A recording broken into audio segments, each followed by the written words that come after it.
Bonjour tout le monde et bienvenue dans Monsieur Manga se présente. Aujourd'hui est un signe placé sous le signe de la bagarre, de la castagne, des bananes, des bosozoku, des tokofoku. Aujourd'hui c'est le jour du Furio. Et plus exactement, on va parler de 3 séries de Furio, pas encore éditées chez nous.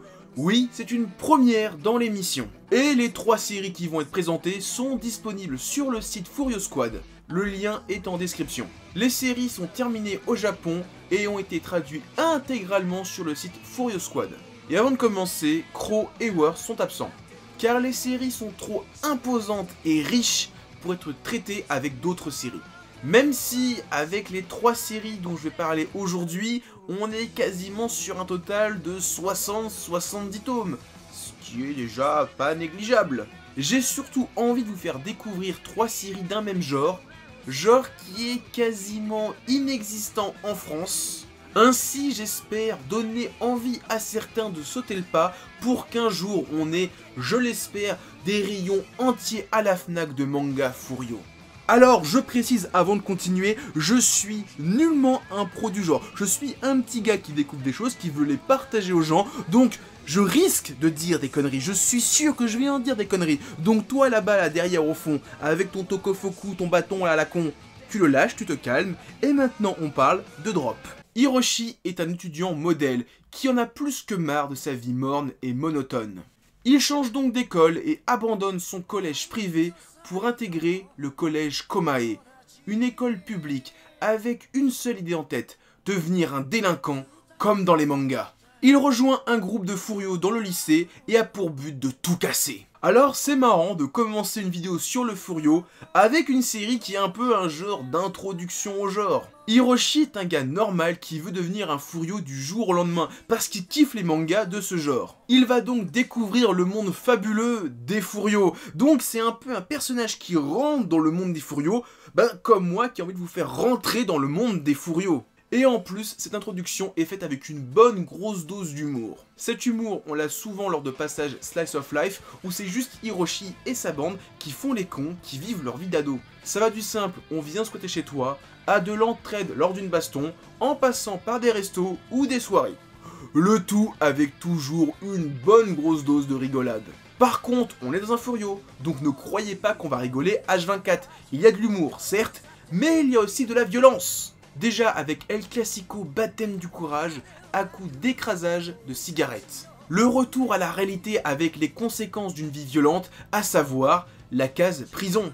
La série se paye même un passage sur le harcèlement scolaire avec un personnage victime de brimades durant son enfance et c'est pas juste du simple racket. Je parle d'un personnage qui a encore sur lui les traces de ses brimades. Enfin, comme on est dans un Furio, on a le droit à de la bonne grosse bagarre entre lycéens, contre des bosozoku ou encore contre des gangs. Et si je parle de baston, il faut absolument que je cause de celui qui transcende cette série, c'est bien sûr Higuchi. Sa seule présence fout dans l'ombre les autres personnages de l'œuvre et même ce pauvre Hiroshi. En même temps, il pue la classe et pour ceux qui l'ignorent, ce personnage a eu le droit à un spin-off, à savoir la série Out, où cette fois il est le protagoniste et la série est excellente. Pour vous dire à quel point Higuchi vole la vedette, les seuls moments où Hiroshi brille un tout petit peu, c'est quand Higuchi n'est pas là. Si je tiens à parler d'Higuchi, c'est surtout que c'est lui qui offre les affrontements les plus spectaculaires, avec des vrais fights bien violents, bien bourrins. Alors que Hiroshi, c'est un petit peu le rigolo de service. J'aime bien ces affrontements, mais c'est un petit peu comme comparer Jet Li à ton tonton Marcel après avoir vu La Fureur du Dragon. Hiroshi, c'est des duels à base de techniques du haut couteau en plein dans les valseuses. Efficace, mais tellement lâche. Mais malgré ça, petit à petit, il va devenir un vrai Furio et gagner des combats dans les règles de l'art. Mais bon, ça reste toujours le plus lâche du groupe, à la limite du larbin. Niveau dessin, je vais sûrement me répéter avec la suite, mais avec cette série, on retrouve tout l'univers visuel Furio.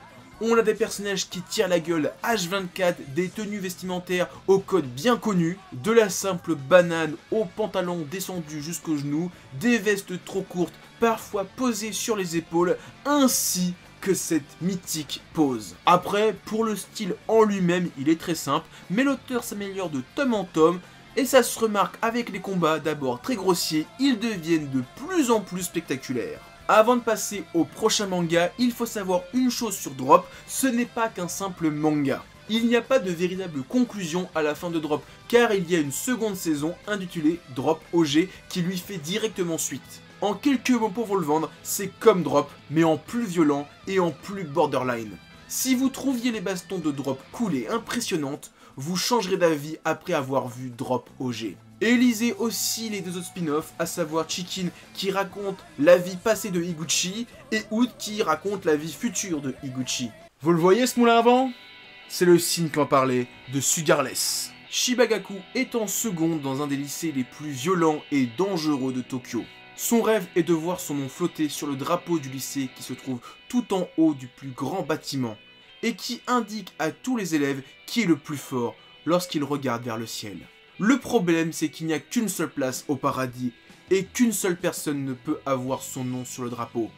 Le plus fort. Shiba va donc s'engager dans une bataille sans merci contre tous afin de réaliser son rêve et de battre l'actuel et invaincu leader, Cheik. Dans cette série, on va suivre 4 lycéens de seconde qui vont évoluer dans l'un des lycées les plus violents de Tokyo, qui a pour particularité d'avoir un fameux moulin à vent sur lequel l'élève le plus fort accroche son nom. On a ainsi Shibagaku, le personnage principal du manga, jeune chien fou qui rêve de devenir le plus fort du lycée. Marumo Taiji, un colosse coiffé d'une afro qui passe son temps à manger et qui possède une force prodigieuse. Mokaishiro, un petit gangalet toujours affublé d'un casque, sacré seconde le plus fort au début du récit. Et enfin Uraba Osamu, le chef d'un gang nommé Hydra. Et chacun d'entre eux, bien que différent, a le rêve de devenir le numéro 1 du lycée, à coups de poing, de pied, etc.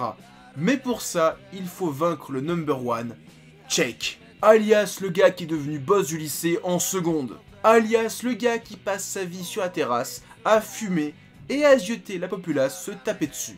Mais surtout, alias le gars qui a plus ou moins entraîné chacun des secondes dans cette école en leur donnant une leçon de vie, directement ou indirectement. Petite zone spoiler sur ces fameuses petites leçons de vie, je vous laisse quelques secondes avant de zapper vers le timer que j'indique ici. Pour Gaku, il voulait entrer dans l'école pour battre le prédécesseur de Cheik, il a donc jeté son dévolu sur lui. Marumo, il a été le chef d'une bande vaincue par Cheik, qui lui a montré qu'un seul homme peut être bien plus fort qu'une armée.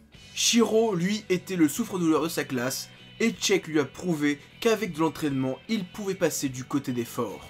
Et surtout, Cheik, c'est pas qu'un mec qui reste sur sa terrasse, c'est pas qu'un mec qui influence les petits jeunes. Non, Cheik, c'est aussi le gars qui te balance des méga patates de narvalo. Et c'est ce genre de baston que vous allez avoir pendant les 18 tomes. Des transformations, des entraînements, des pouvoirs de l'amitié, non, non, non, non, non.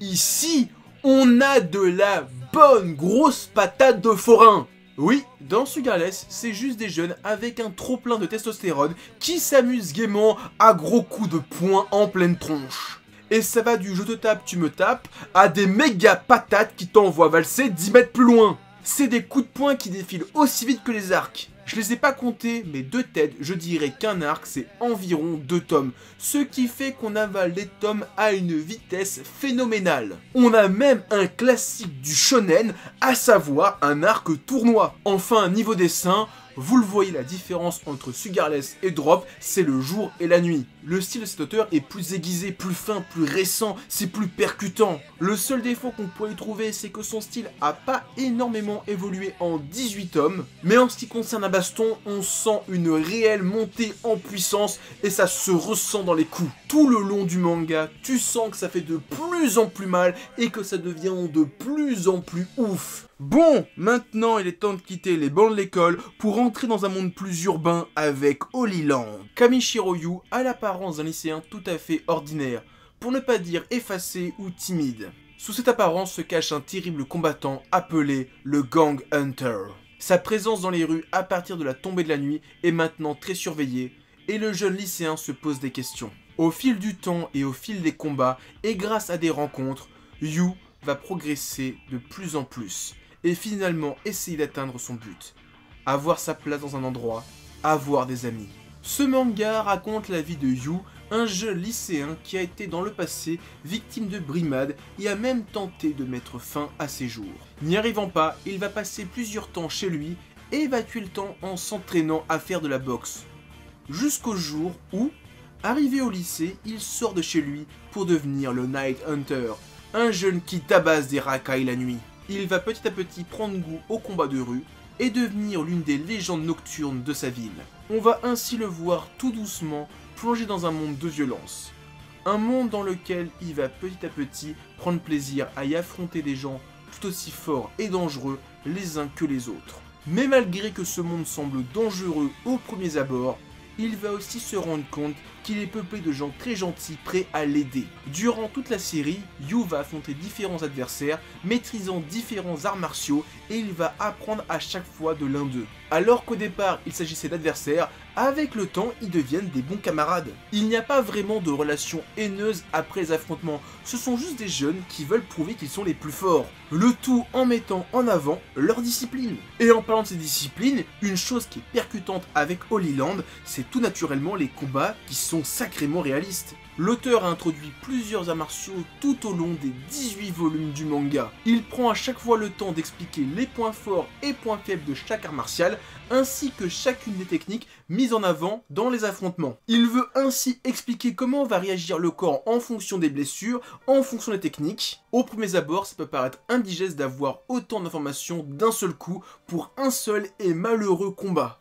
Mais ça permet aussi de les rendre plus clairs, car on comprend tout ce qui se passe et c'est pas juste des grosses racailles qui se tapent dessus. Et même quand un personnage perd, on se dit pas qu'il perd parce qu'il est nul, non, on t'explique pourquoi il a perdu. Et qu'en fait c'était logique parce que ça avait encore un lien avec des techniques d'arts martiaux qu'on nous apprend dans le manga, avec comme exemple le plus simple, l'angle mort. Et toutes ces explications apportent aussi un aspect bien plus violent au combat, car les personnages ont des réactions physiques normales. Quand ils se prennent un coup dans les côtes, ils douillent leur race. Le seul truc que je pourrais reprocher au manga, c'est niveau dessin. L'auteur a un style particulier et déconcertant au niveau des faciès des personnages. J'avoue avoir été un tout petit peu décontenancé durant les premiers chapitres, car c'est vraiment un style particulier. Mais il faut juste prendre son temps dans la lecture et tout doucement, vous allez apprécier son style. Surtout, je trouve qu'avec son trait, il a une facilité à dessiner des personnages en mode gros psycho qui va casser des gueules par paquet de mille. Comme vous le voyez, j'ai abordé 3 mangas Furio différents et aucun n'était similaire. Drop est beaucoup plus porté sur l'humour, même si la fin rentre dans des histoires plus dramatiques. Sugarless, c'est juste de la baston sans grosse prise de tête. Holy Land est beaucoup plus viscéral et dans un Japon urbain. Mais les 3 partagent une chose en commun. Des jeunes voyous qui se tapent dessus.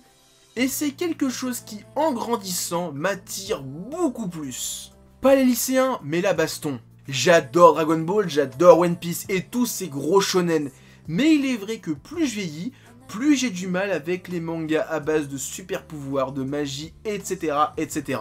Avec les mangas Furio, on est sur des œuvres plus terre à terre avec toujours de la bagarre. Une sorte de parfaite transition entre le shonen d'Heroic Fantasy et le seinen à papa. Et le plus fort avec cette vidéo sur le Furio, c'est que j'ai même pas parlé de tout. Car il y a un paquet de séries, là j'ai à peine gratté la toute première couche de vernis.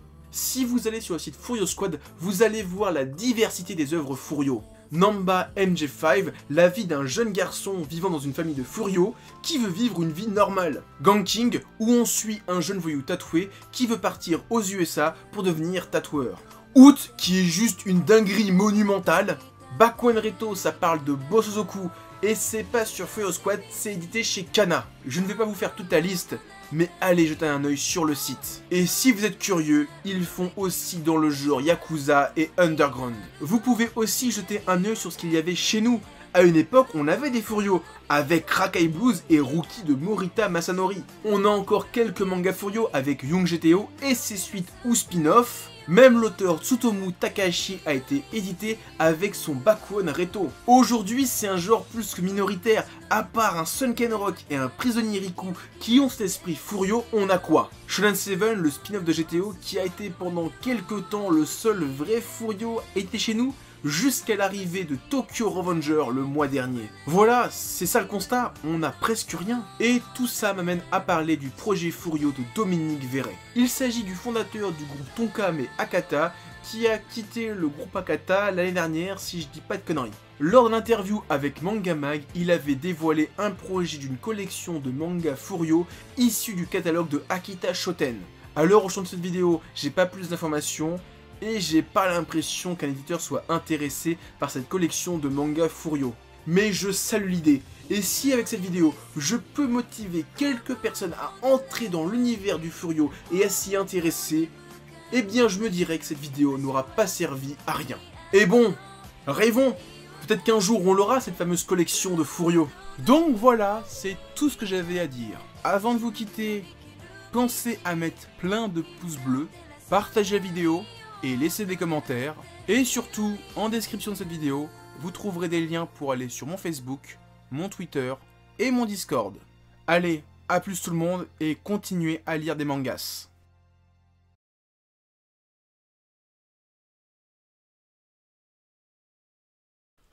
C'est pas tout, mais j'ai quand même chaud avec ce manteau, moi, je vais te l'enlever. Et le mois prochain, on parle de ça.